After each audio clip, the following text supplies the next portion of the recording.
Hey, Sasha Elenko here. I help write and produce the Reconnect America podcast. Of the dozens of incredible interviews that we've done for this podcast, the one we're sharing with you today is one of our favorites. And the reason for that is that it speaks directly and incisively to the very core of the Reconnect America vision, that rail transport, reoriented to serve public interests, could help us address some of the most intransigent social, economic, and political challenges of our time. And the breadth and depth of knowledge that today's guest brings to bear on this subject is truly something special. He is Phillip or Phil Longman, senior editor at Washington Monthly and policy director at the Open Markets Institute.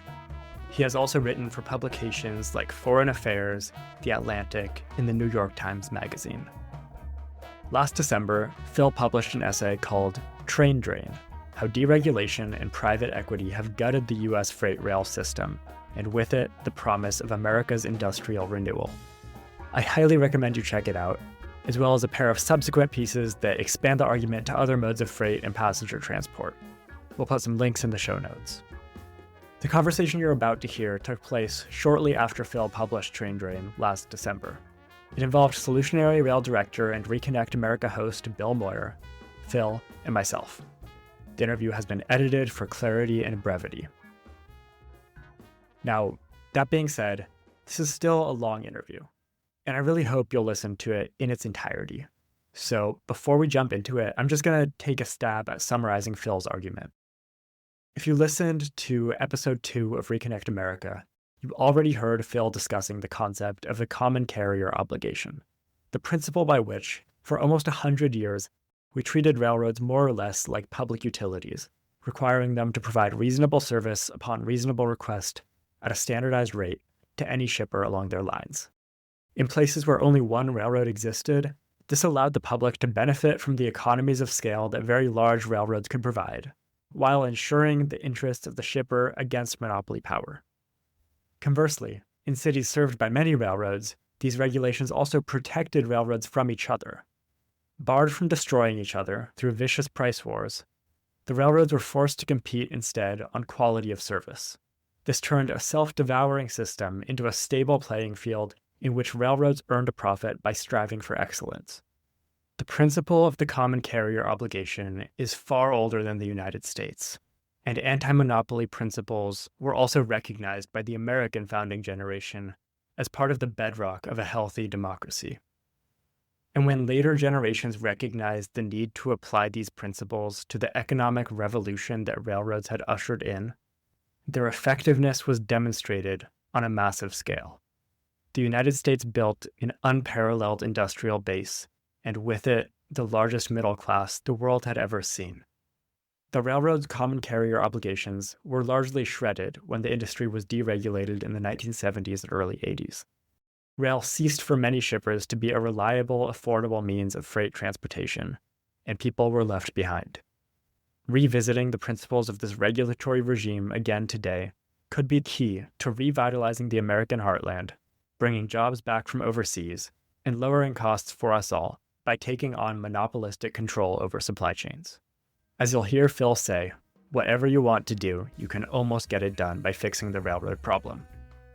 Here's how Phil Longman thinks that can be accomplished.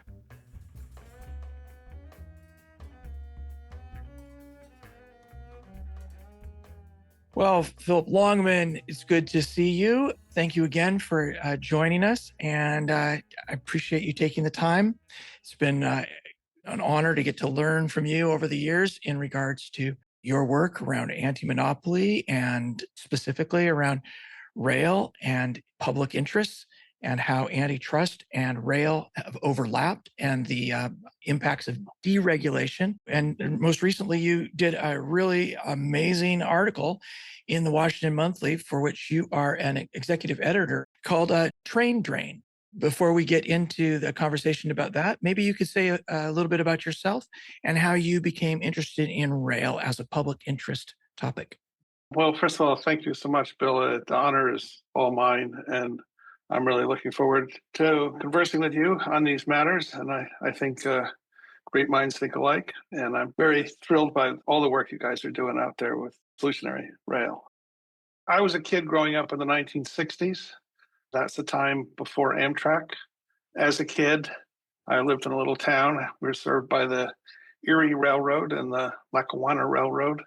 I had a boy's fascination with the passing freight trains and things like that. But I was, even at the age of 7 or 8, noticing that the infrastructure was falling to pieces, that there were these grand passenger railroad stations that had once been busy and they were all boarded up and abandoned. And I would ask my father, why don't people use trains? Why are they just letting this fall apart? That was happening all over. That was the era in which we were losing the great American passenger train. And coming into the 1970s, the era in which more and more railroads were going bankrupt, and we were just seeing more trucks and more cars. And even as a kid, I knew that was wrong. But now, in the fullness of time, you come to realize that freight transportation writ large, although it may seem like a very banal subject, is actually at the heart of all kinds of problems we have, and also part of the solution to all kinds of problems, ranging from the climate emergency to reindustrializing the United States, to fixing our choked up supply chains, to promoting better regional equality, economic opportunity. So it's almost like the Swiss Army knife of public policy. Like whatever you want to do, you can almost get it done with fixing freight rail. Right. And it doesn't feel like it's simply a climate issue. As we look at the external costs of long haul freight carried by trucks, the ratio of cost is an 8-to-1 ratio. And a relatively small portion of that is actually related to climate impacts and greenhouse gases. The vast majority of it is spread across pavement damage and accidents and deaths and air quality and other impacts. So it doesn't feel like it needs to be necessarily framed as a climate solution. And of course, it is also an important climate solution. So could you speak a little bit about the Open Markets Institute and how its work intersects with rail and industrial policy? We are a Washington based nonprofit group. Various people, starting about 15 years ago, some of us began to realize that there was a trend that at the time very few people were aware of or even actively denied, which was this trend towards greater corporate concentration. And you could see that in more and more realms of life. The airlines were merging with each other, hospitals were merging with each other, oil companies were merging with each other, banks were merging with each other. And some good things came of that, but in the Great Recession, we all saw what happened when banks get too big to fail. And coming out of the Great Recession, not only were banks bigger than ever with the help of their government, but we had this acceleration of corporate consolidation. And it's different stories in different places. We also, in our time, have this new kind of monopoly that's actually related in very important ways to railroads, and that's the internet platform monopolies. We have the growth of another network like railroads that became essential to commerce in general. If you couldn't ride the rails of the internet, you couldn't really compete in business, right? And that utility, that essential infrastructure known as the internet, basically was allowed to develop completely unregulated. We made the decision in 1996 not to regulate the internet in any way whatsoever. The first time we'd ever done that with any core infrastructure, let alone a core telecommunications infrastructure. And that has created all kinds of problems. And so we were very animated to fix the Facebook, Google duopoly that was spreading fake news everywhere, that was monopolizing digital advertising in a way that was killing, honest to God, real journalism, all kinds of things like that. So we got really animated by that. And in trying to explain these issues, we found it was very, very useful to go back in history and look at what in the 19th century was known as the railroad problem, because it's almost perfectly analogous. There was this new technology, it came along. Nobody could compete in American life without having access to this infrastructure. And before long, that infrastructure came to be controlled by a handful of plutocrats. And they engaged in active discrimination against different peoples, classes of peoples, regions, industries in order to maximize profits. And that soon became intolerable to Americans in the late 19th century, where it was really a total threat to the whole concept of free enterprise, because under the system, the emerging unregulated railroad system, it didn't matter that you invented a better mousetrap. That's not what determined who succeeded and who didn't in business. What mattered is who could get the better deal with the railroad. And people said, well, that's a ridiculous thing to be competing on. That shouldn't be the terms of competition. That's not how we keep score in the American capitalist system. So very early on, 1887, the federal government began regulating railroad rates. And before that, even many states, starting in the 1860s, had done the same thing. And the early regulation was basically akin to what we today call in the internet context net neutrality. It's like, well, okay, you can have a privately owned railroad and you can make money on this railroad, but you're not allowed to discriminate against people based on price or on terms of service. So what that meant was a lot of prairie farmers, for example, in that era would find themselves captive to a single railroad. There was only one railroad, only one way to get your wheat to market on the one railroad through town. And the railroad would just hose the farmers for that movement. And meanwhile, between other city pairs, there'd be more competition between the railroads. And so there'd be almost ruinous competition, as they called it at the time, between the railroads and get in price wars. And so certain cities got this incredibly cheap transportation and other cities got this incredibly expensive transportation. And people said, that's just no way to run a country, right? Right. So that was the early impetus for regulating railroads.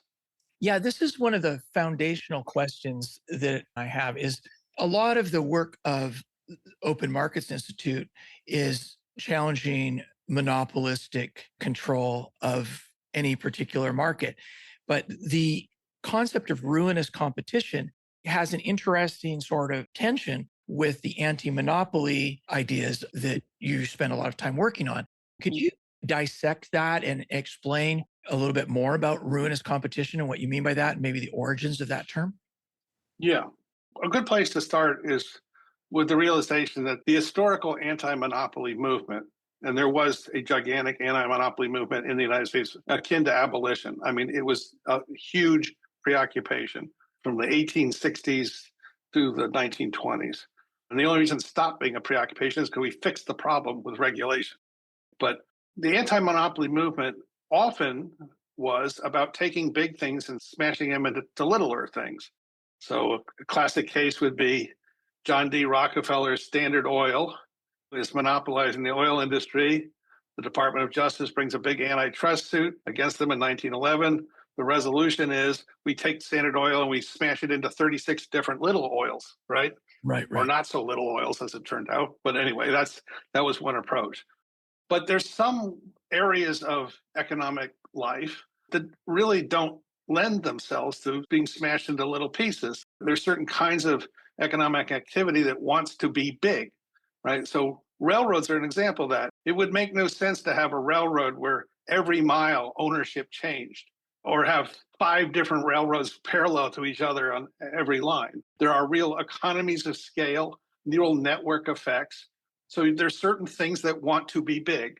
A telephone exchange is another thing. It's like the more people are on it, the better it is, right? You don't want to smash it into little pieces. But if you don't smash it into little pieces, then you've got this network monopoly and you better regulate it somehow, because you gave them this monopoly power in exchange for the benefits of scale. When it works right, everybody's better off, but you've got to have the scale. Another feature of these kind of economic activities is they tend to have gigantic fixed costs. So if you're going to build a railroad, you got this huge cost of acquiring the land, to laying the track, to getting the rolling stock. Similarly with a telephone system, you got to run the wires, just huge fixed costs. Well, if you're in a business that has those big fixed costs, which means you got to pay them no matter what the volume of business is, then you're very tempted to sell below cost when things go wrong, right? Because You may be losing money when you sell below cost, but you're losing less money than if you just turned the business away. And so that's what would happen to the railroads. They have these huge fixed costs where they faced competition. They would get into these price wars with each other and just go into a race to the bottom, as it were. So that's one of the reasons why capitalist owners of railroads were very eager to be regulated because That's they, ironic, right? That's not what we yeah, usually yeah, think. I think it's the public want them to be regulated, but in this case, yeah. it's actually the industry that's benefiting from having these ground rules. Yeah, and we see this over and over again. We see it in airlines. The airline industry, after it was deregulated, never made money again as an industry until very recently when they got so much consolidation, so many mergers, that the monopoly effect overcame the price wars. Trucking is another example. Trucking used to be heavily regulated. In order to be a trucker and haul a certain kind of freight between a certain city pair, you needed a license from the Interstate Commerce Commission to do that. And that prevented truckers from getting into ruinous competition with each other, which meant that trucking was a pretty good way of life up through the 1970s. You could make a good living at it, and it was amenable to organized labor. That's why the Teamsters were very powerful through the 1970s, while trucking was still regulated, because the regulation prevented the ruinous competition. So that's an irony of this, I guess. But anti-monopoly, properly understood, doesn't just mean breaking stuff into small pieces. I think it's better understood as managing competition. Another key insight here, I think, is a lot of times even people in the anti-monopoly movement talk as if competition is something that's just generically good. And competition is not generically good. You know, drug gangs are engaged in competition with each other, right? It's like, what kind of competition are we talking about? And government policy can set the terms of competition. It can decide what are we competing over by setting those market rules. For example, when airlines were still regulated, airlines did not compete on price because all airlines basically had the same price for the same service, government regulated. So they had to compete on something other than price. They competed on quality of experience, on safety, on reliability, and on those kind of things. You see that in healthcare too, is another area where you don't want people competing on price. You want them competing on quality. So in order to have healthcare actors in the healthcare market compete on something other than price, you have to fix the price. And so that just shifts where the competition is. So that's another thing that happened under railroad regulation, is that basically you had administered prices for all the freight movements in the United States and passenger. And what that did is it meant that the terms of competition between the railroads were not overpriced. They were over everything but price. Which is what we want. And just to bring it back, you started with using the analogy of the internet with the railroads. And Mm-hmm. we started to get towards a concept that we use a lot at Solutionary Rail, but I don't think we necessarily always explain it super well. The idea of common carrier or common carrier Mm-hmm. obligation. And it seemed Mm-hmm. like potentially a principle that you may have been applying across from rail to the internet was this idea of a common carrier. Do you want to go into a little bit of your understanding of the origins and the relevance of common carrier and common carrier obligations? The concept goes way back, at least to the Middle Ages. Some people find it in the Code of Hammurabi, but it's basically the idea that when it comes to an essential infrastructure, like a ferry or a stagecoach or an inn, we don't want the owner of that inn to be able to discriminate against different people. Because then, once again, who wins and who loses in society is not determined by who's got the best mousetrap, who works the hardest, even who has the most luck. It's like who's got an in with the innkeeper or who can strike a deal with the ferryman. Even pre-capitalist economies, people understood when it comes to essential infrastructure, there can't be discrimination. So common carriage is just a different word for no discrimination. And it doesn't mean that if one thing costs a lot to produce and another costs less, that there can't be a difference in price. But if they cost the same, and the only difference in price is because the provider has some kind of market power that he extracts this extra rent out of everybody, then that's what we don't want to do. We can tolerate it in things that aren't essential to the economy, but not in core infrastructure. So that's how far back it goes. Sadly, it's fallen away. When we did railroad deregulation, we largely exempted railroads from this obligation to treat everybody equally. And part of the price we're paying for that is that smaller producers who don't offer as much profit margin to these private railroad owners wind up not being able to get their product to market because the railroads discriminate against them. In many cases, just turn away the business. Well, isn't this exactly the problem that the Granger laws were trying to address prior to the creation of the ICC and the Interstate Commerce Act? So maybe we should go back to that and start with the origins before we go to deregulation. Let's look at regulation. And let's hear from you more about the creation of the ICC and then the emergence of other forms of transport, such as trucking. Because I think a lot of us don't really realize that the trucking industry was regulated as well, as was the airlines. I mean, a lot of people engaged in these conversations weren't born in 1980 or weren't born. Some of this you have to have been born in 1880 to have any. Right. Well, you could be representing that generation. Yeah. I'd be honored. Wouldn't that be cool? Yeah. The next one I want to skip back to is John Quincy Adams. I'd love to have him on the podcast because I've got some really specific questions of John Quincy Adams. John Quincy Adams, what is the Federalist versus anti-Federalist argument for that influenced how the railroads were built and invested in? And so anyway, if you want to pretend to be John Quincy Adams, that's fine. Or if you'd like to skip ahead to the 1880s, feel free to do that. Yeah.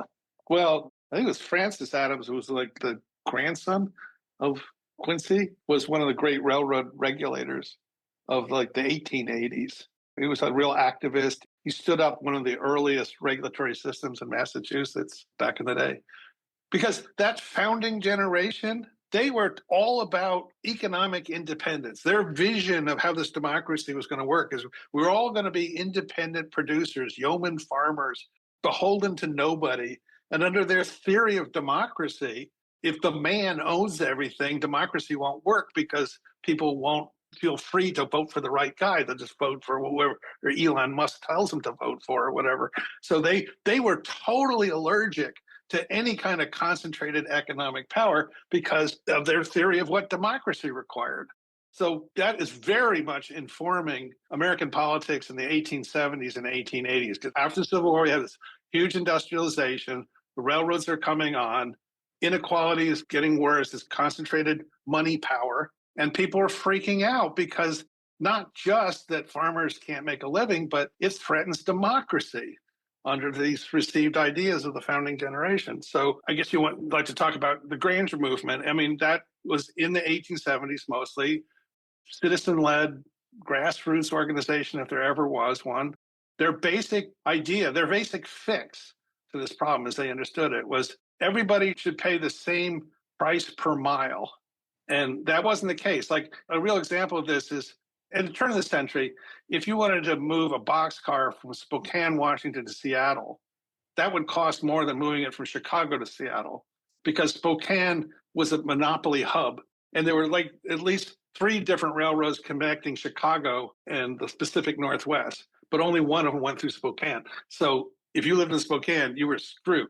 So their idea of how to fix that was everybody pays the same price per mile. The problem with that was, like a lot of populist politics, it can go too far. And if you make it so that the railroads can't take advantage of the places where they have monopoly power, and in other places they're facing ruinous competition, then you create a world where they can't earn their cost of capital and all the railroads go bankrupt. And that happened in the 1870s and 1880s, have massive bankruptcy of privately owned railroads.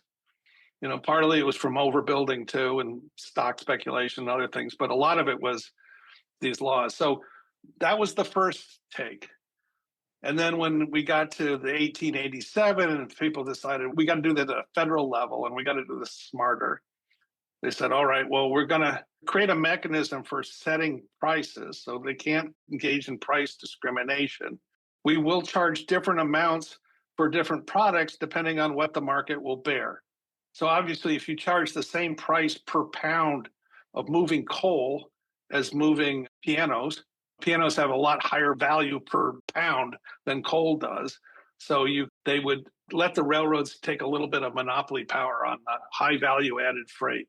But within different classes, there might be a big fight over the relative cost of moving a ham versus a hog 50 miles. But whatever the price was, everybody paid the same. If you move a ham, it costs this, no matter who you are, where you're going. So that was the pricing piece of it. The railroads were allowed to come up with their own price tariffs, and they were allowed to actually collude with each other in setting the prices because you have a lot of interline movements. So railroads have to work with each other to decide what the price should be. And they got a kind of antitrust exemption for that. And they could propose prices to the Interstate Commerce Commission, and the commission would use its technical expertise and political influence to decide, okay, we approve of that price or we don't.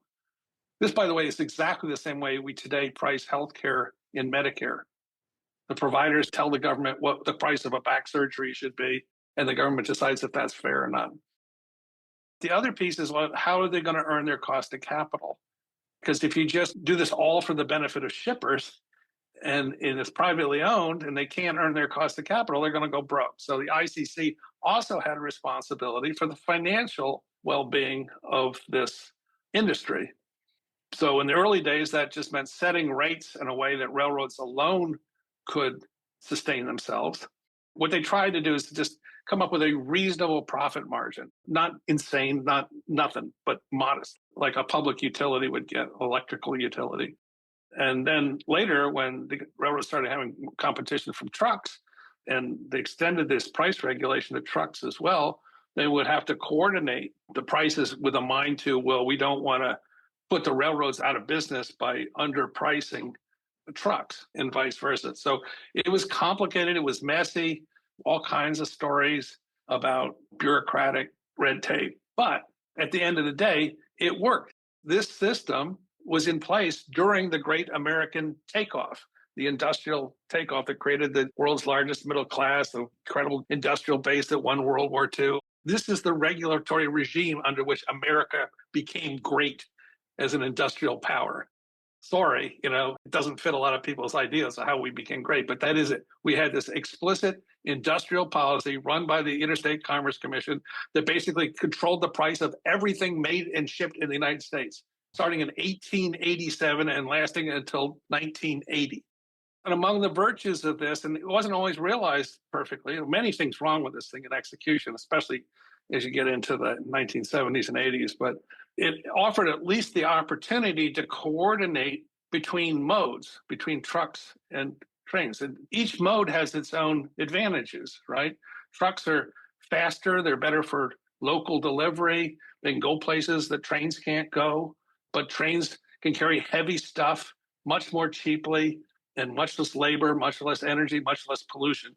So it's worth paying some attention to that when you're driving this ship of state, so to speak.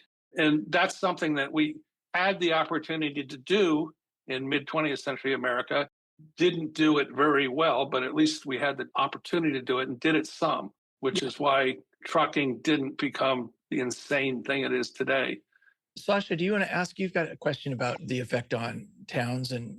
Well, yeah, actually, you already touched on it a bit and honestly used the exact phrasing that I was thinking of in terms of if you want to ask about, was America great? And if so, why? This is one thing that you can look to. But if there's anything more that you wanted to say on that, to what extent did this sort of non-discriminatory access shape and build the US economy in the middle of the 20th century?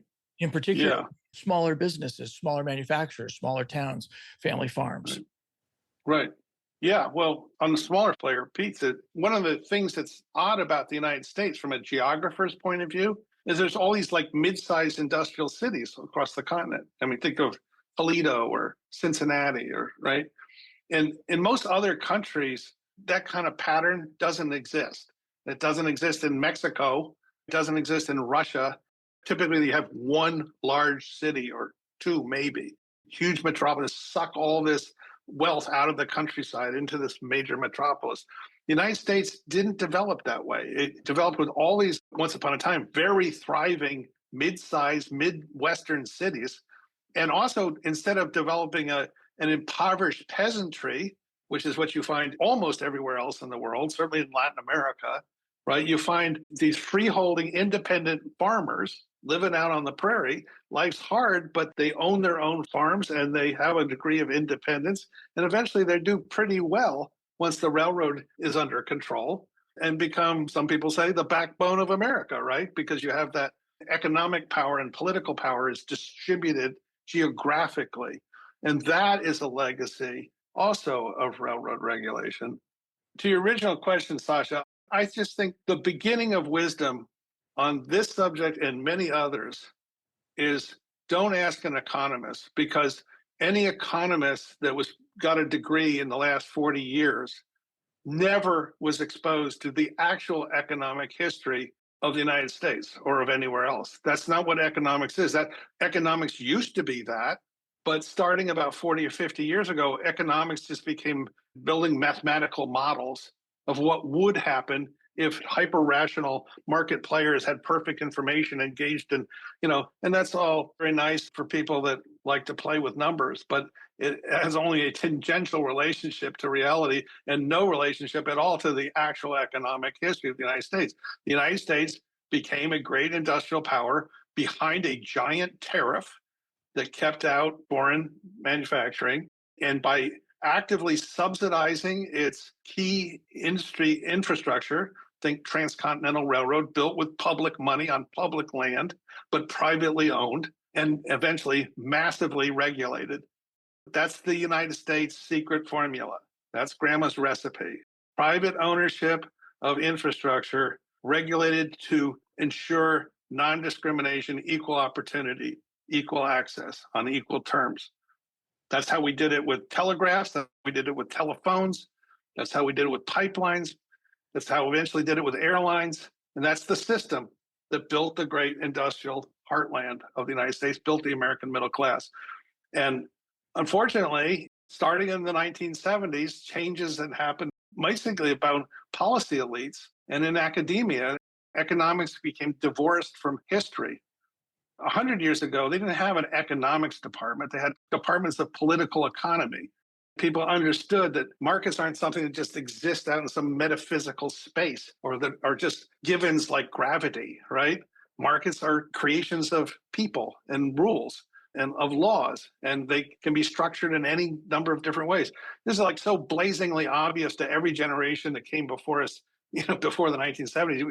They would just laugh at us that we're even talking like this, but it is new to many of us, right? This idea that, of course, we regulated it. Even the choice not to regulate something is regulating it. And even in a time that's remembered as the great era of laissez-faire, we had more active government involvement in setting prices and creating gateways to entry and exit. That's another thing. Part of this regulatory regime said, if you start a service, you can't walk away from it.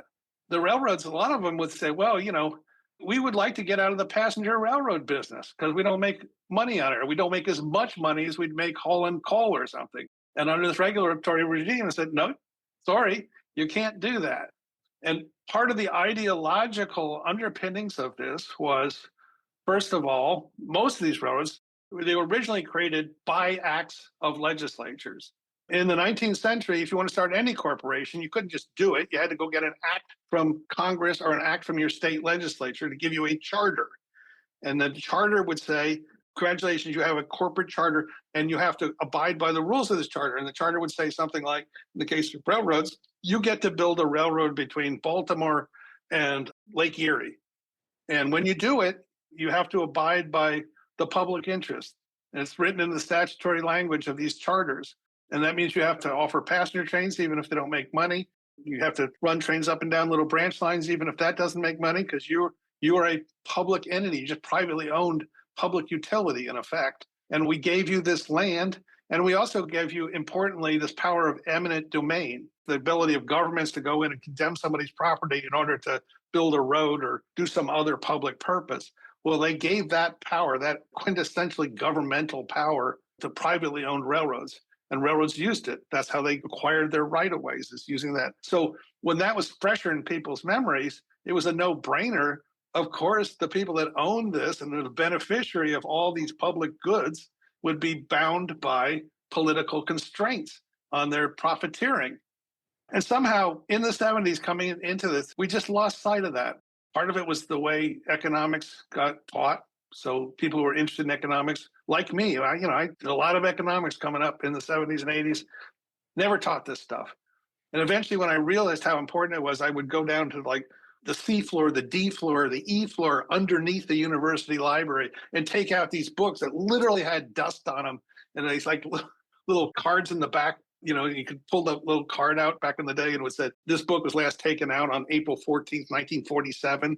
I spent years just like reading books like that in those sections to like educate myself on what was the actual economic history of the United States. When I was at Columbia in the mid 90s doing graduate level work there wasn't a single class in the entire university on the economic history of the United States, nothing in the economics department. There was one course taught every other year by an adjunct professor from Queens College who would come in. And by the way, that guy, he has all these alumni now who are like big people in the anti-monopoly movement because they were the few that got any exposure to this history. It's kind of like the classic fish don't know they're in water. The people don't know what built the world they lived in, the world they inherited. And just to situate that, 1970s were a period of high inflation. They were a period of rapid deindustrialization, especially in the Rust Belt of the United States, the Northeast, Mid-Atlantic, industrial Midwest, which is for most of American history, that's where 80% of the population and 90% of the economic activity in the country was east of the Mississippi River and north of the Ohio River. And starting in the 70s, that whole region went into deep decline for all kinds of reasons. But the steel industry, the auto industry, all the heavy industry in that era went into decline. It had nothing to do with railroads. Railroads didn't cause that. All kinds of trade policy caused that. But in any case, the railroads started going broke because the whole region was going broke.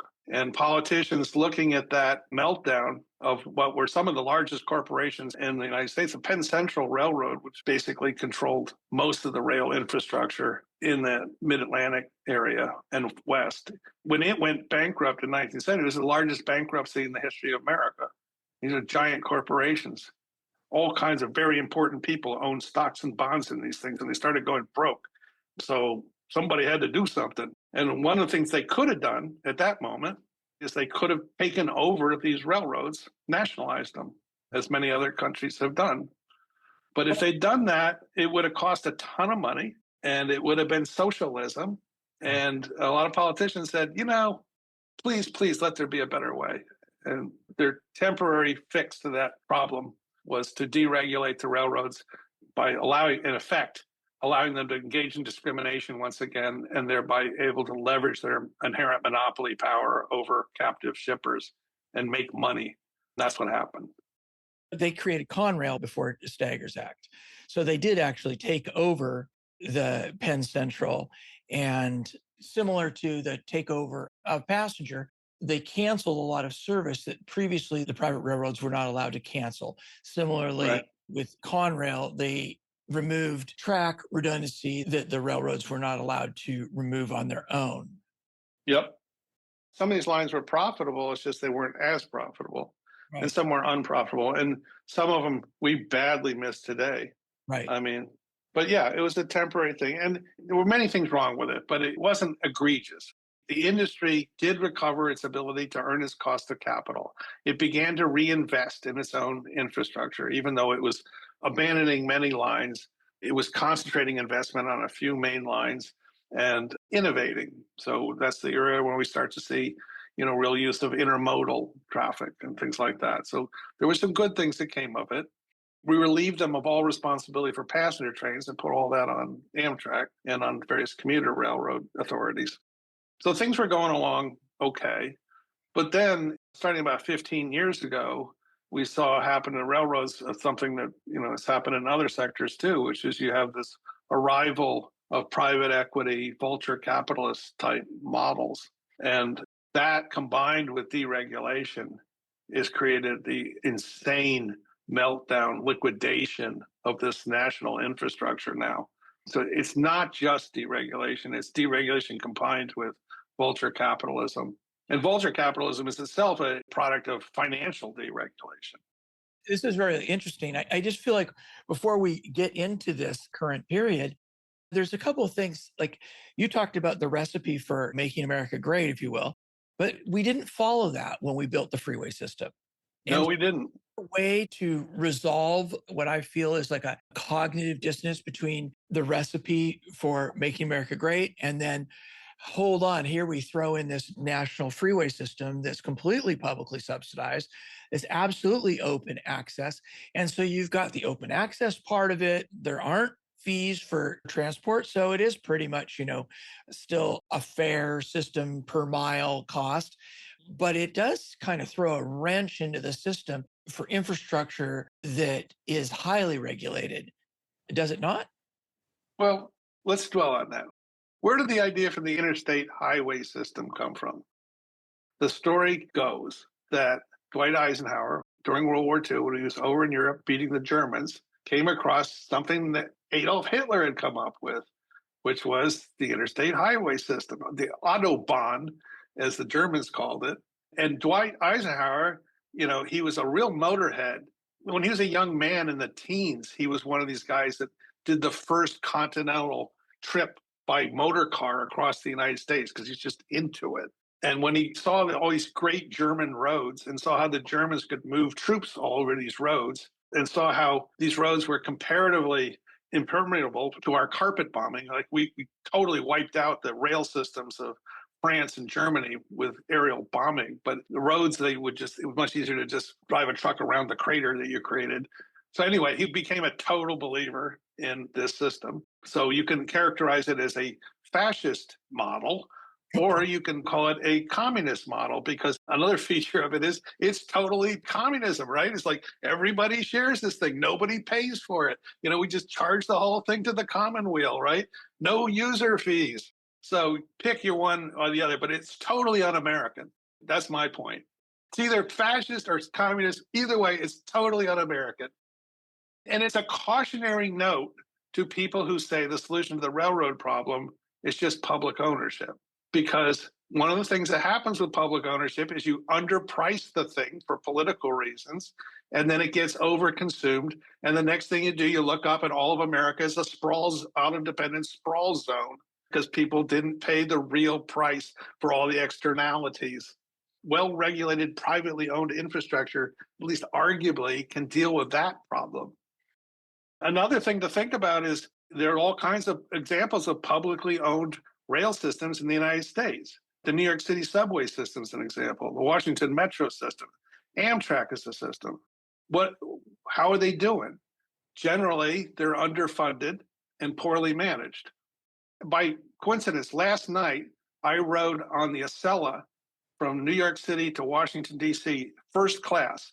Ticket cost $490, 215 miles, $490. When I sat in this, palace car, my seat tray was so broken that I couldn't keep my meal from falling on my lap. When I complained about it, they said, well, we'll give you a new chair, Mr. Longman. So sorry about it. The new chair had the same problem. Oh my God. Then one of the crew members took me aside and said, it's just crazy. You won't believe what's going on here. Yesterday, I was trying to put some luggage up for somebody, and the whole luggage thing fell down on me. We put in these orders to tell the shops, the car is falling apart, and they just don't do it. And then meanwhile, I'm riding this 20-year-old Acela train past the brand new generation that's supposed to be coming online, but it's actually sitting in the yard at 30th Street in Philadelphia for a year because Amtrak can't figure out how to make the computer programming on the new train sets work. So they're literally just sitting out there in the weather, getting all rusty, and just billions of dollars. So, okay, that's one model. That's public ownership of railroads. Not looking pretty. Many, many things wrong with Amtrak and its political governance system. I don't say it's a categorical argument against public ownership, but I'm just saying it's a cautionary note. Cautionary note. Maybe owning the service. Now, someone else we talked to said, well, then during COVID, Brightline ended its service. They suspended service, whereas Amtrak was considered essential service and kept going, providing Mhm. important public goods. There could be a difference between private operators on a public infrastructure, but I guess how does it not become neglected and underfunded because of the politics? It certainly seems like other countries have dealt with this because there's lots of publicly owned infrastructure in other places, rail infrastructure. So I wonder if it's truly as insurmountable a issue, but yeah, interesting. Well, I think other places have a better tradition of excellence when it comes to the administrative state. I'm thinking like France in particular. They have a very strong central government, a very long history of coordinated regulation, has its own problems, but it means that as a country, they can build infrastructure that fits and is coordinated with different modes, right? So if you fly into Paris, you get off your plane, you can get on the train that goes to the airport because the central government can do that. And the US government just has never been very good at that level of administration. I don't have firm views on this, but I would just hold up as a model the imperfect but still impressive record of privately owned railroads regulated aggressively by a commissioned form of government, the Interstate Commerce Commission. Wasn't directly answerable to the executive branch or to Congress. It's semi-autonomous. It's kind of like the Federal Reserve or today's Federal Trade Commission. And it presided over the growth of not only the world's greatest rail system, freight and passenger, but also the world's greatest economy ever known, broad prosperity. It's fabulous. It did that. Our forefathers figured out how to set the price between hams and hogs. They got it done. It did degenerate in the end, but it offers a private model. And you brought up Brightline versus Amtrak, right? Well, back in the day, like 1950s, say, private railroads ran passenger trains in the worst snowstorms, the most incredible disasters. And CSX nowadays, if the temperature gets above 85 degrees, they tell Amtrak that they can't run trains more than 30 miles an hour. It's like, the predecessor railroads that CSX is made of, they never ran their railroads that way. And part of the reason they didn't do it is because the ICC would have said, what the hell are you doing, right? You can't do that.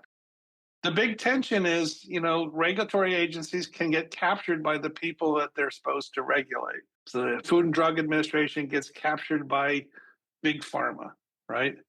But in this realm, it's a little different. There's a kind of pluralism built into the whole thing because the regulatory agency is answerable not only to the shippers, but to the shippees. And so in different eras, I think the regulators set prices too low for railroads. I think the period from about 1900 to the beginning of World War I, the price regulation was such that railroads couldn't earn their cost of capital, which meant that when we actually got into World War I, they didn't have the capacity they needed for war making. And guess what the government did in that moment? They outright nationalized the entire railroad system. And the Wilson administration did that, right? And it seemed to work pretty well.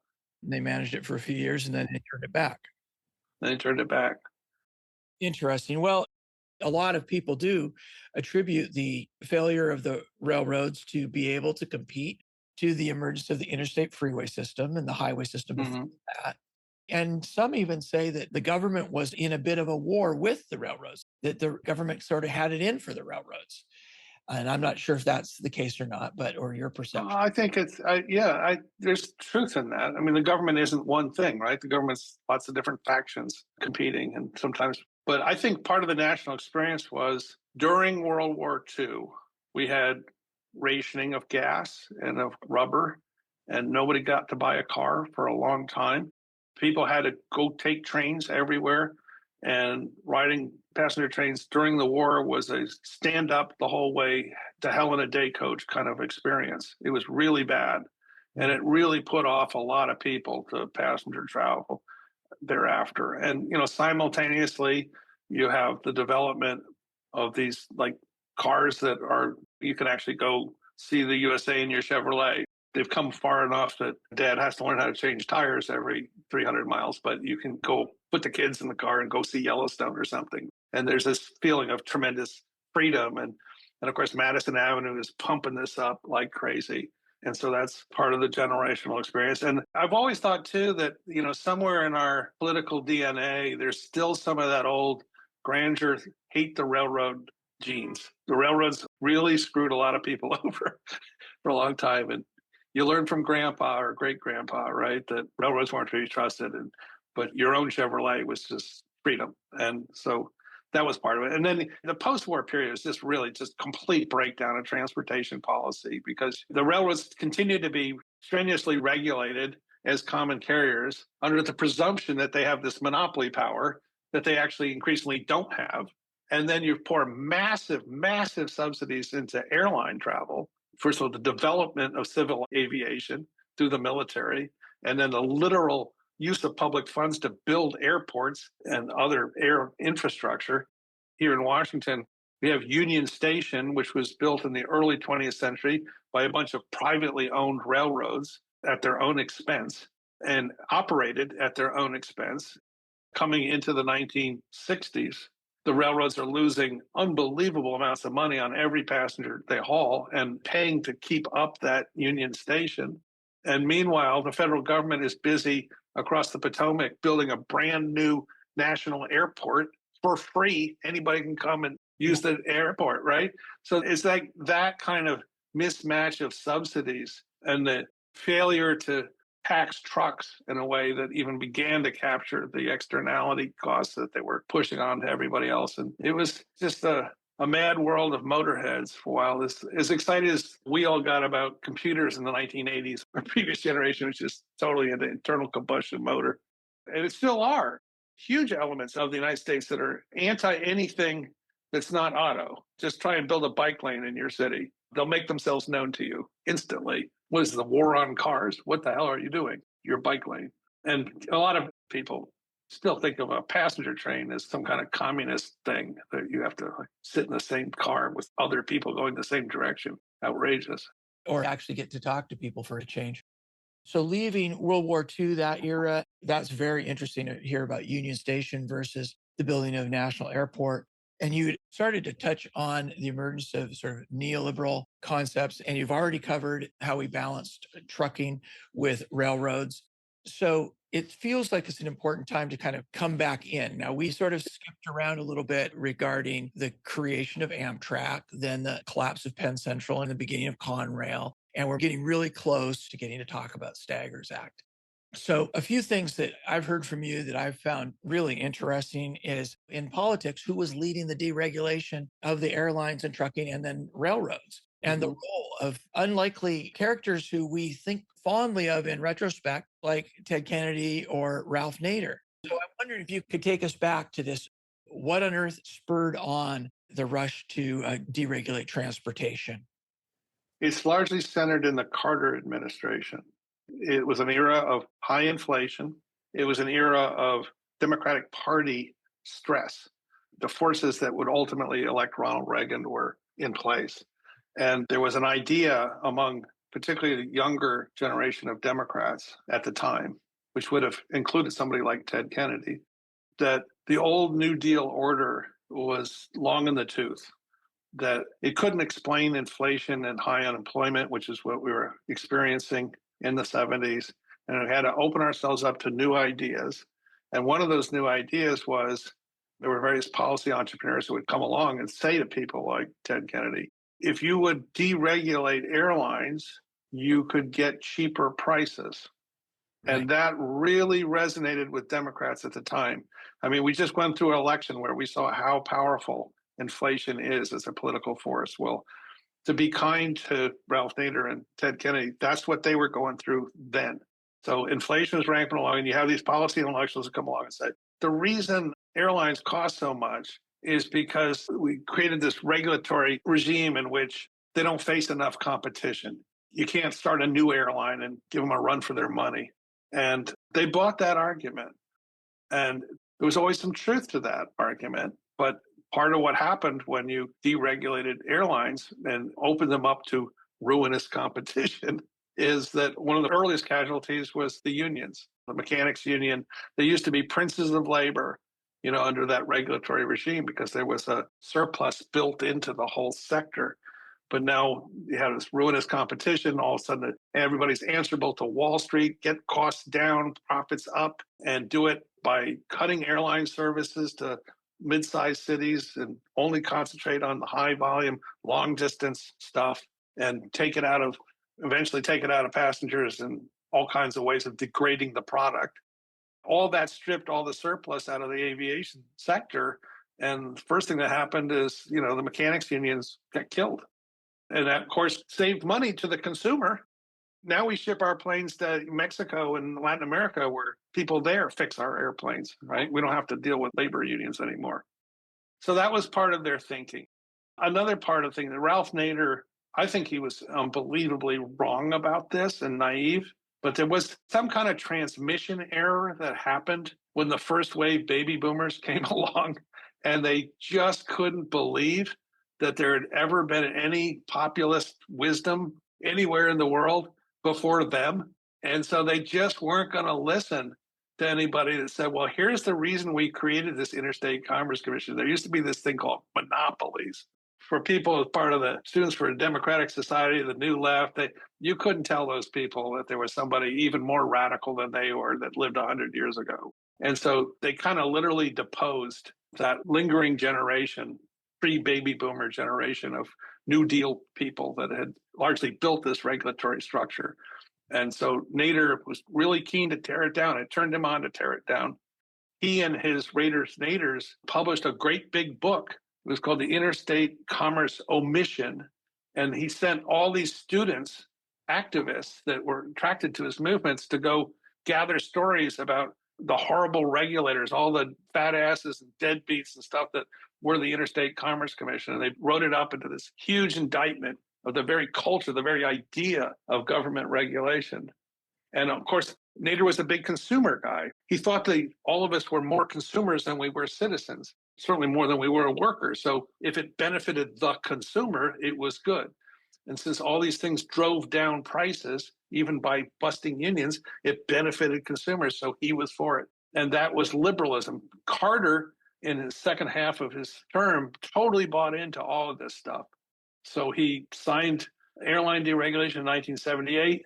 In 1980, they did trucks and railroads, pipelines, energy, a lot of the early banking deregulation. It's all in that era. It's all brought to you by Democrats. And again, I have some sympathy for what people were dealing with at the time. And I was a young person at the time. I thought a lot of this made sense myself. But clearly, with the benefit of hindsight, we can see it went way too far.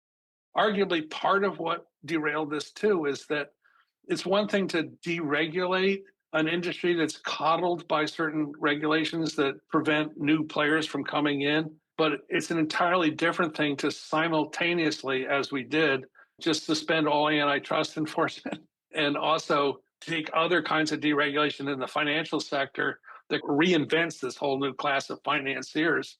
In the 1950s, the financier wasn't American type. There weren't financiers in the 1950s. There were such strong separations between banks and investment houses and constraints on leverage and other things that finance didn't run the world. Main Street ran the world, not Wall Street. And so, again, when this deregulation combined with financialization, that's what created the world we're living in now. It took 40 years to get the truck this deep in the ditch, and it's going to take a while to get it out. It does also point to that the getting the truck out of the ditch may not be simply about re-regulating railroads, because I participated in the Surface Transportation Board hearing recently, and the Surface Transportation Board doesn't seem to be actually clear about what its powers are. No matter what people propose, they can't seem to figure out how to propose anything that actually insulates better management of the railroads, that actually provides better service and more competition with trucks. They can't insulate them from the vulture capitalists who are not just running and invested in one railroad, but they're invested in all the railroads, maybe less directly in Berkshire Hathaway, but at least with the rest of the railroad, the publicly traded railroads, whether it's Vanguard or more activist shareholder groups like we saw with Norfolk Southern and Ancora, they're all vulnerable. They can't really make a decision to make long-term investments in capital or service without getting fired. So if you're only focused on regulating the railroads, and I think that that should happen probably. It seems like common carrier obligations need to be clarified and exemptions need to be revoked and reciprocal switching expanded to smaller class 2 and class 3 railroads. Those ideas are, I think, worth exploring. But unless you address the role of Wall Street or make it so unappetizing for Wall Street to try to extract short-term Mhm. profit from this, it's a bit of a conundrum. So I wondered about the idea of a guy named Paul Lindsay, who had been part of the railroad labor during the big threat of the strike a couple of years ago. He had talked about the need to enforce antitrust rules against the railroad investors. Well, at open markets, we're doing a lot of work trying to figure out what are the policy levers you could pull that would put private equity back in the box. And it's not easy. But one is, as you say, if you take the monopoly profit out of the sector, the vultures won't necessarily be as interested. Although even that's not necessarily true, because you can see how, for example, the vultures are all over the newspaper business and ride it all the way down, just liquidate, take a money losing business and literally sell it for scrap. And I can see them doing that with the railroads too. And so you got to be careful there. Another thing we haven't talked about that historically we used is we had what they called structural separation. So if you owned a railroad, you couldn't own other stuff. Like you might wonder, isn't it funny that railroads didn't own mines or farms for that matter? Why didn't railroads own their big agribusinesses? There's a reason why that vertical integration didn't happen because it was illegal. The original charters that created these railroads usually prohibited them from getting into other lines of business. Lena Khan and I did a big dive on this because about 10 years ago, both of us looked at each other and was like, why aren't railroads vertically integrated historically? And that's what we figured out. The charters prohibited them from doing that. There were workarounds. Penn Central owned, Six Flags over Florida or whatever. They became gigantic conglomerates. The big phone company, MCI, is a spinoff of the Southern Pacific Railroad. But in general, in the economy, there's a lot of things we got to do because the platform monopolies, they're not just cornering markets, they own the market, both sides of it. Google owns both the buyers and sellers of market for digital advertising. So you have to break up these vertical integrations in many parts of the economy. But arguably, we could take a stab at this by just once again prohibiting that kind of vertical integration. I mean, sometimes it went too far. There were periods when railroads really wanted to buy trucking companies. And it kind of makes sense in a way to coordinate. And the ICC wouldn't let them. This would be like in the 1940s and 50s. So it's not always bad. But if you have something like Berkshire Hathaway, that is a gigantic financial hedge fund, effectively, and it's got its fingers in everything in the economy, and it controls this central infrastructure. This potential for self-dealing is so strong that's why historically you just wouldn't tolerate it. And remember the Northern Securities case with Teddy Roosevelt, when Mr. Hill wanted to do all that stuff, they broke that thing up, right? They said, no, you cannot combine. The railroad that is today's Burlington Northern and Santa Fe is a combine that Teddy Roosevelt smashed. It was the original trust buster accomplishment. They smashed that. That and Standard Oil is the two big things that they took on. It's the same damn railroad that Warren now owns, plus old Santa Fe packed on top of it. But he also owns Berkshire Hathaway Energy, and he has interest in transmission and energy generation. Are there structural obstacles for Berkshire Hathaway combining those assets and putting Berkshire Hathaway Energy Transmission on their corridor and from their wind farms generating power to electrify BNSF trains? Are there structural or regulatory obstacles to that? Or why wouldn't they do that? I don't think there are any obstacles now, especially on antitrust enforcement of vertical integration is starting to make a comeback a little bit, but it's very weak. So they could do that legally if they wanted to. And that might be an example of things that want to be big. You don't necessarily want to prevent that kind of combination. They naturally go together, just like rail and truck companies arguably should go together. They should just be logistics companies. The problem is that it's like a company like Amazon that is simultaneously the owner of the marketplace, is a player in that marketplace, is competing against many of its own customers who pay it rent to come to their mall and to advertise in their mall. And they have access to all their inside information of those businesses, and they use that information to compete against their own customers. There's so much wrong with that picture. Again, the railroad analogy is useful. It's like, as Americans, we never let railroad tycoons get that far. As bad as the robber barons were back in the day, it was nothing like Amazon combined. By now, it's not just the marketplace, the internet marketplace that they run, but they own, I think it's 80% of the cloud infrastructure in the world. This server that we're on right now is probably being hosted by Jeff Bezos, right? And he not only has access to information about us and what's selling and what's not. That's where you want to draw a bright line between stuff that's infrastructure and stuff that's commerce on top of infrastructure. Is this kind of self-dealing happening today in the railroad industry? And are other railroads other than BNSF in a position to do it? Well, railroad ownership now is almost entirely in the form of a patient capitalist like Hathaway or a bunch of impatient capitalists, large hedge funds and pension funds, like you mentioned, Vanguard. These are people that are totally financialized. Like, here's an example. I may flub this example in its particulars, but it's essentially right. You have one kind of consolidation of the airlines where just airlines merge with each other. So now you got, I think it's just like 4 major carriers left in the United States. But then if you look under the hood, you realize that Vanguard, for example, might have a 20% stake in each one of those 4 supposedly independent airlines. And so if you're the CEO of one of those airlines and you're really putting it to another airline, you're taking market share away from that other guy. The guy that writes your check that you ultimately work for, the Vanguard fund manager, is going to say, stop doing that. You should be cooperating with these other properties, not competing against them, because we own all of them. So why would you do that, right? So there's strong evidence that that's happening in the airline space. I'm not sure that directly addresses your question. It's like, are there industrial companies that railroads own where they can give themselves preferential rates? I can't think of any examples like that.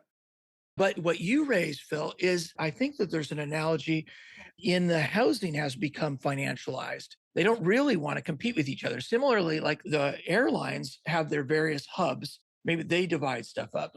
Well, that would not be a terrible analogy for what's happening in the railroads and the benefit to vulture capital in regards to the railroads. Because if the railroads started to actually compete with trucking, they would have to raise their operating ratio. They'd have to increase the cost of doing business, which is not in the interest of the short-term capitalist vultures.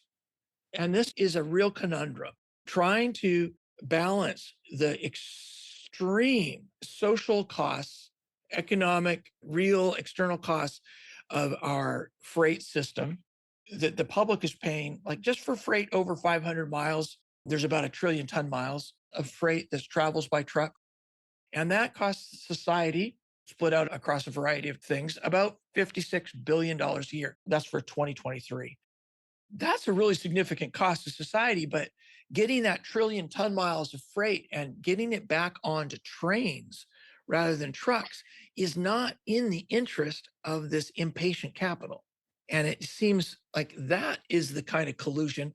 And if none of the railroad companies, because they're all owned 20% by Vanguard or whatever, have any interest in doing that because the management's going to get replaced, then the public continues to pay the cost of the failure of that service. Mm-hmm. And that's why I think Tom White's attempt at trying to address this problem with a toll roads for trains idea, vertical separation, he's all about keeping both the shipping or the operations private and the infrastructure management private. But his main point is you've got to incentivize greater utilization of the infrastructure. And we don't have an incentive for greater utilization of the infrastructure right now because the impatient capital is benefiting from more monopoly, less service, lower operating ratios. Well, I think the open access model is very appealing intellectually. The problem is you can't find anywhere where it's worked. The British tried it. Everyone there seems to think it didn't work well. Amtrak's kind of an example of that, right? I mean, it's running too often on other people's tracks. I don't know if that's a very good example of open access. You're right. There's many things that are wrong with that comparison, but the only part I would draw your attention to is what are the advantages when the operator owns the infrastructure? Whatever conflict of interest is inherent in that relationship is in the same person. Currently, it's Uh, a demarket, less profitable business. And so this comes back down to your regulatory model that feels somewhat tried and true, except for it has to be across transportation modes. It can't just be for trains, it seems like. It mhm, has to yeah, be related to the whole system in order to have a rational regulatory structure that has common carrier obligations, because that's another thing that becomes a real question when you do open access is, well, who's going to agree to sign up to be a common carrier on an open access system that has got all the high profit business already snatched up, and then they're going to go running around for the crumbs? Probably not. That sounds like a short lines that can't seem to quite sustain themselves either. So it's a tricky wicket. So making America great again, and this moment that we're in, people obviously feel left behind. So they got their lower prices. They got Walmart into their rural town, but then they lost all of their small businesses. They got Amazon, they've got Walmart, they got lower prices, but the real wage of people, their buying power hasn't really increased. And again, coming to your fascinating historical comparison of the Democrats of the 70s grappling with inflation, which seems to be the most important thing people can possibly think of as how they decide who to vote for. But when they sacrifice their wage and the livable community and the resilience of their society for a cheaper gallon of gas or loaf of bread, but they lose their capacity to actually be represented by a union. yeah, it's a bad bargain. But you know what? That bargain was made then, and it's not really on the table for us now. You can't deregulate twice. We already did that. So you can't get any price savings by doing it again. And the circumstances are importantly different now.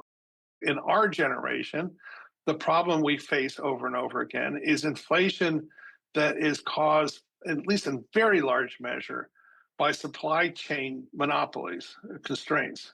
So this is the classic greedflation that it's now getting very well documented that most of the inflation of 2020, 21, 22 was caused by people that had their hands around supply chains and could use that to engage in outrageous profiteering because of the lack of redundancy in all these supply chains. So ocean shipping is like 1,000% increase in their profit margins. And that's a business that most of the time doesn't make money because of ruinous competition. But as soon as there's a pandemic, they just like turn the screws and they just make unbelievable amounts of money. And there's nothing to constrain them because the regulatory structure is gone. By the way, I'm just finishing up on a big white paper we did on ocean shipping regulation, and it's the exact same story as railroads. The Interstate Commerce didn't have it. The Federal Maritime Commission did it, but they all the same principles: common carriage, non-discrimination, direct public investment in core infrastructure like shipyards. And again, exact same timing. It's all put in place between the 1880s and 1920s, with some big buildups around the World War because we have all immense shipping needs for wars. And then the whole dismantling of the whole system, starting with Carter and then accelerated under Reagan and Clinton. Exact same story. And that's a huge part of not just the inflation, but just the empty store shelves that we had. You can't have stuff at any price, right? There's a piece in the New York Times this morning, op-ed page by what's her name from the University of Massachusetts, Amherst. She's been doing all this great work on greedflation, and she created this like artificial intelligence bot that just went around to all the earnings calls that publicly traded companies did and measured the number of times they said that they had pricing power because of the pandemic, gave them a license to raise prices. So they raised prices way beyond their own costs and expanded their margins and profits that way. So I think that now, if I'm trying to sell the rebirth of the Interstate Commerce Commission, it's exactly the mirror world that Ted Kennedy was looking at. I can tell you that today's railroads are profiteering. They got 30% price increase over inflation since 2012. Incredible returns on investment, just classic monopoly profits that they've been making. It's a core input to cost of everything. And so I think I can fight inflation with regulation. And again, it's like somehow when people hear price controls, there's all these like standard little kabuki dances people do. Say, oh, you said price. Don't you know, little boy, that Nixon tried that and it just made it worse and all this stuff. And then I've just been telling you for the last hour, all this massive price control that is like the essential ingredient of grandma's great America stew, right? It's like we've done it forever. When we stopped doing it, that's when the Chinese took over, right? So I just think I have a case to make that it's a different world now. I just, the Chinese took over. I always get a little bristly about that because to me, it's always like, hold on, it was transnational capital that moved its factory. Oh, for sure. Yes. We let that happen. We encouraged it. So China aside, there are two things that are really, I think, interesting at this moment that I wonder if you have thoughts about. And one is there anything that could convince the new Trump administration that along with their tariffs on Chinese imports, their interests in reconnecting America and controlling inflation have to do with re-regulation of transport and other aspects of the economy? I don't know. I think there's a collision course that's going to happen within the administration itself. There's like two very competing visions and they don't live together. And weirdly, in the case of J.D. Vance, they're in the same person. So the same person that's like hanging out with Silicon Valley plutocrats as totally gets all this stuff I'm talking about with heartland renewal through greater regulation in the national interest and industrial policy, antitrust policy. He's widely quoted as saying that the only holdover he wanted from the Biden administration was Lena Khan. Sometimes I think, like with friends like these, what am I going to do? But they get it, but they can't do both. If financialization is at the heart of this, you can't fix it by cuddling up to the financiers.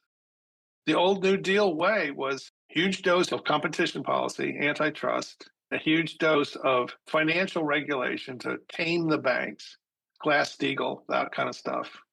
Contain consumer credit too, right? They didn't want ordinary people just getting hooked on this financial opium. And all that put together kind of worked. Another thing I think, and you saw this, how I tried to position this article, I had to write that article not knowing who would win the election when people read it. But I tried to make a case that both sides do share a vision of wanting a reindustrialization, and you can't get reindustrialization without fixing the railroad problem. That's the basic logic. And you can't fix the railroad problem without either some incredible dose of pure socialism, like buying the railroads, or reinventing the ICC. And, the American way would be to do a little bit of both, making it a hybrid animal so nobody could quite understand whether to push me, pull you. It's got regulatory constraints on pricing, on entry, that keeps some of the fast money out because there's just not that much monopoly money to be made. But there's also public investment that comes in directly and indirectly to solve the cost of capital problem. But it's largely disguised from the public so that people don't freak out and just think it's corporate welfare. It still has the look and the feel of private enterprise, but it's constrained. There's clawbacks on this public money if they don't do the things with it that we asked them to do. Here, by the way, here's something to think about. The other day, I just tried to figure out of the various components of Bidenomics. Bidenomics was, we know, largely a resurgence of antitrust and more traditional competition policies. But in terms of how the administration presented itself and how it was covered, most people think Bidenomics was just giving a lot of money to Intel and other big green technology and high-tech stuff because we were persuaded that we needed to bolster those sectors. So there's nothing wrong with doing that. We've done that repeatedly in American history. But I just, as an exercise, looked at what percentage of GDP is the entire IRA, Inflation Reduction Act. And it's like 0.03% of GDP. It's nothing. In Washington, particularly, people think nothing happens unless the federal government writes a check to somebody. Everything's about writing checks and spending money. But the real policy levers are things that don't involve the government spending money. They involve government changing the rules of competition. So the great example of this I came up with is, as a rough measure of financialization, if you take the entire financial assets owned by hedge funds and private equity, what was that in 1980 and what is it today? And it's like in 1980, it amounted to like 20% of GDP. Now it's like 80% of GDP. Wow. Not a dime of public money was spent. It was all about changing market rules, deregulation. That's the financialization. And it's like so much bigger story than any chip factory in Ohio. We were at this meeting for the National Electric Manufacturers Association Rail Electrification Council. We saw a great report on the University of Texas, Austin, talking about rail electrification, and the return on capital is, 7 to 8% a year. Not terrible if you're patient capital, but not fast enough for the current vulture capital. Then they try to put monetary value on the climate costs, and I think that's the wrong direction to go. Because I just think that we have to figure out how to incentivize mode shift of freight off of trucks and onto trains. I think it's a much more important and substantive social savings. And that, along with connecting the grids and unlocking stranded renewable energy assets in rural places. So one of the things I wondered about was, well, if you could revoke exemptions, if you could expand reciprocal switching, and then if somehow the price of power was inversely proportional to the amount of traffic, meaning the more traffic they have on the system, the cheaper their power gets. So the power to run an electrified train and the investment in the infrastructure, the public involvement, however it's disguised, but the public-private partnership to create the investment somehow still has to hold on to the ability to encourage the increase of utilization, and somehow try to tie it to, and the only way I could think of was to tie it to the price of power. Well, I know we've been on a long time, and I hope it's okay. Do you mind if we take a little bit longer to handle Sasha's burning last questions? Okay. One question I have is, what are the ways in which monopoly power is instantiated in the railroad industry for shippers? Well, the most obvious and pernicious example is the phenomenon of the captive shipper.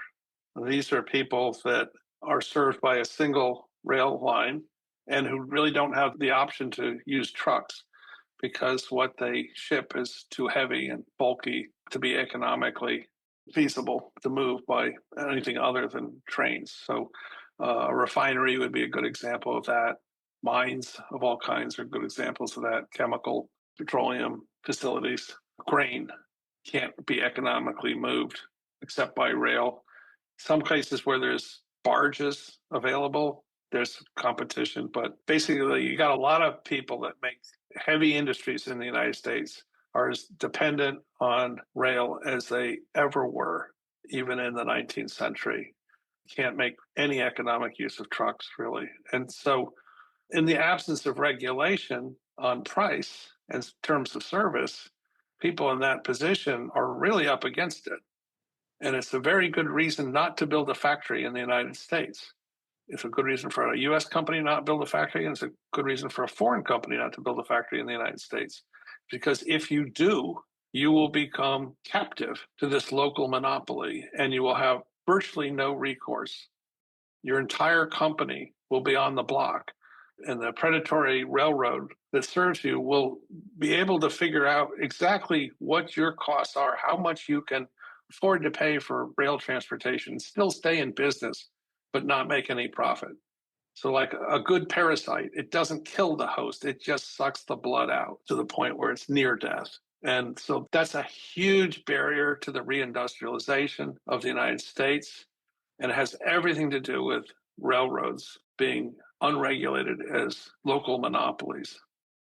Then beyond the local monopolies, we've allowed railroads to combine into these giant systems so that basically in all of North America, there's only 6 railroads left. And in any particular region of the United States or North America, there's only two. So two railroads basically divide all of the United States east of the Mississippi. Two other railroads divide everything west of the Mississippi.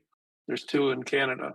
And that itself creates enormous market power for them. It does allow for certain efficiencies. It serves the interests of certain kinds of shippers. It's very good if you want to take containers full of Chinese imports off of big ships at the port of Los Angeles or Long Beach and ship them across the continent to malls on the other side of the country. The railroads are very well set up to do that. But everything that's in between is very poorly served because these monopoly railroads don't need to and are not interested in serving those local communities. So a frequent image of that is just picture a small or even a mid-sized city somewhere out in the Midwest or the far West, and there's 2-mile long container trains rumbling through town 30 or 40 times a day on their way from the West Coast to the East Coast, but none of them stop. None of them will. And no matter how much local industry or local farmers, how much they need to ship product, railroad doesn't serve them. So that's another form of the monopoly problem in railroading when it's combined with lack of regulation. As we said in other contexts, there's many things about railroads that want to be big. There's real economies of scale. It doesn't make sense to take big railroads and just simply smash them up into little railroads. That's just a recipe for inefficiency. But if you're going to have railroads that are big enough to have economies of scale and take full potential of the technology, then you have to combine that with some kind of regulatory regime that protects shippers and ultimately all of us as consumers from predation by these owners of core infrastructure. Little aside, if you know St. Louis, there's a bridge called the Eads Bridge across the Mississippi there. And it's a very early bridge. I think it was built in the 1870s, still stands. And at some point in that era, the notorious financier Jay Gould, who was a raper of railroads, and particularly the Missouri Pacific centered in St. Louis, he got control of that bridge. And he charged tolls on that bridge to all the other railroads that needed to use it because there was no other way to get across the river. And his exorbitant tolls were such that it was enough, in some tellings anyway, to explain why St. Louis went from being a bigger and more thriving city than Chicago to being a second city to Chicago. The two cities flipped places. Chicago became the great rail hub because there was no toll keeper like Gould controlling access between the east and the west side of Chicago. That's an example of monopoly in action and how it changes the entire industrial development, the whole pattern of settlement in the United States because of one guy's monopoly. It does feel like the re-regulation has to be a reintroduction of common carrier obligation across all commodities. And I think that would be something that it would be great to have you speak to. I agree that common carriage is an absolute core concept of effective regulation of transportation or of any essential infrastructure. It applies to telecommunications networks like telephones and telegraphs, applies to the internet, applies to railroads. And by the way, to show how this isn't just a banal question of freight regulation, the early civil rights movement in the United States was built entirely on the concept of common carriage. Plessy versus Ferguson, the famous case about separate but equal, is a case about railroads and whether they could discriminate or not.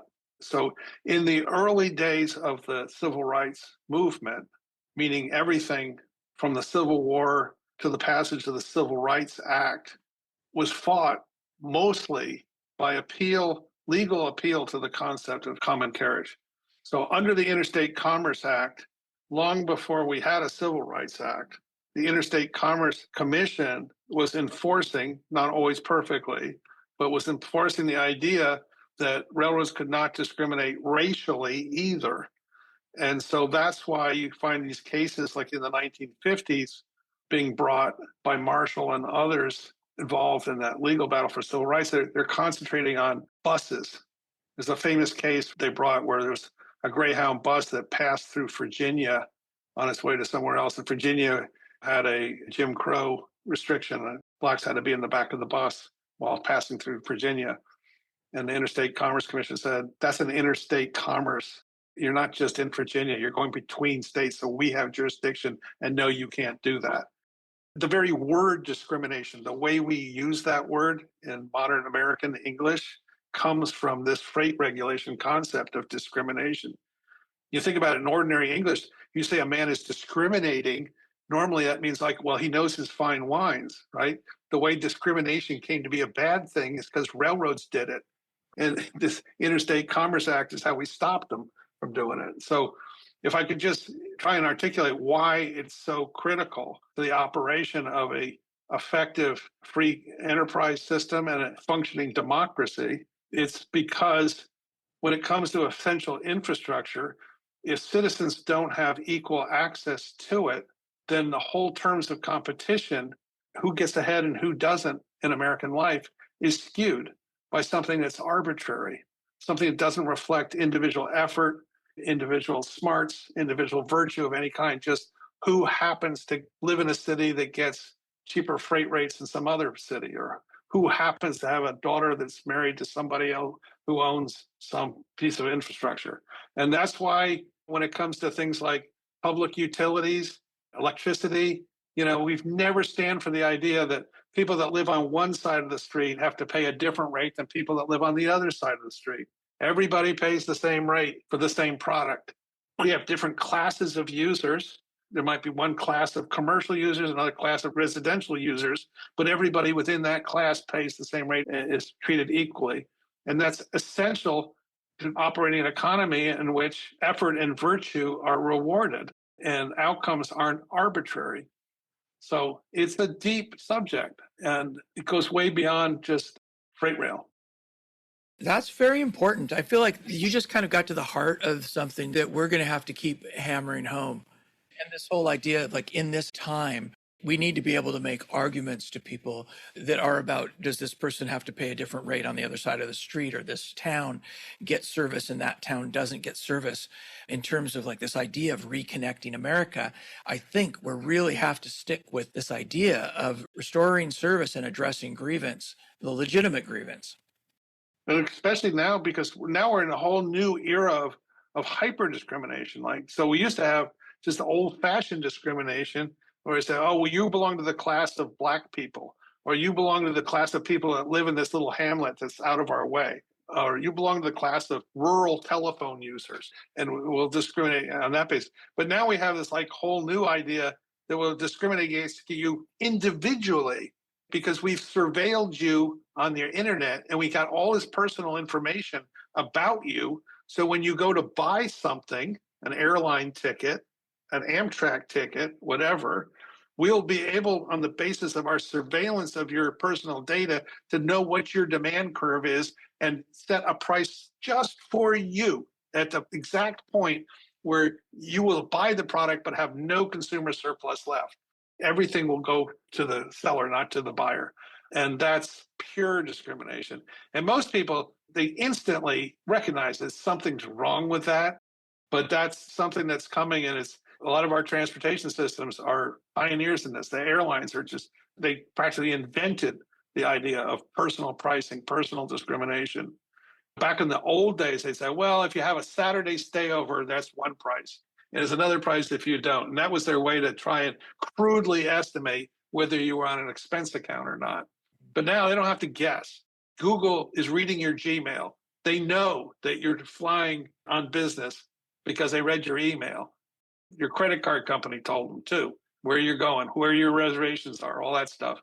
So this fight against discrimination is much bigger. It's a whole new frontier. But most of the people in this space, they think it's like privacy thing. It's like somebody's going to post a nudie picture of you on the internet or something like that. It's like, that is the least of it. And again, the breakdown of the free enterprise system that happens when all prices are exactly calibrated to everybody's individual demand curve. So no purchase lets you feel like you got a bargain. You never get a bargain. You come away from every transaction saying, shit, I had to buy it, but I don't feel good about this. It's what economists call a consumer surplus, where the consumer feels like, well, I gave you money, but this thing that you gave me makes me feel better off than when I started because there's more value. Now it's going to be priced so that you will never feel better. Your money will be exactly equal worth to you as the thing that you bought with your money. That's going to make it impossible to set social societal goals. And it also breaks down social solidarity. If all three of us are paying radically different prices for the same stuff and unable to tell what each other is paying, how are we going to build a consumer boycott of this thing? It's just another atomization of society that when you create that kind of discrimination.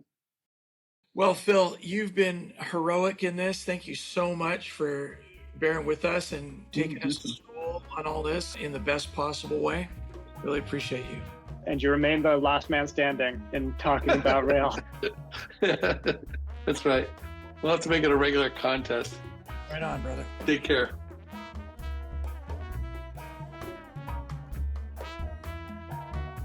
That was Phil Longman, Senior Editor at Washington Monthly and Policy Director at the Open Markets Institute, in conversation with Solutionary Rail Director and Reconnect America host Bill Moyer and me, Sasha Elenko. Head on down to the show notes for a link to Phil's essay, Train Drain, How Deregulation and Private Equity Have Gutted the U.S. Freight Rail System, and with it, the promise of America's industrial renewal.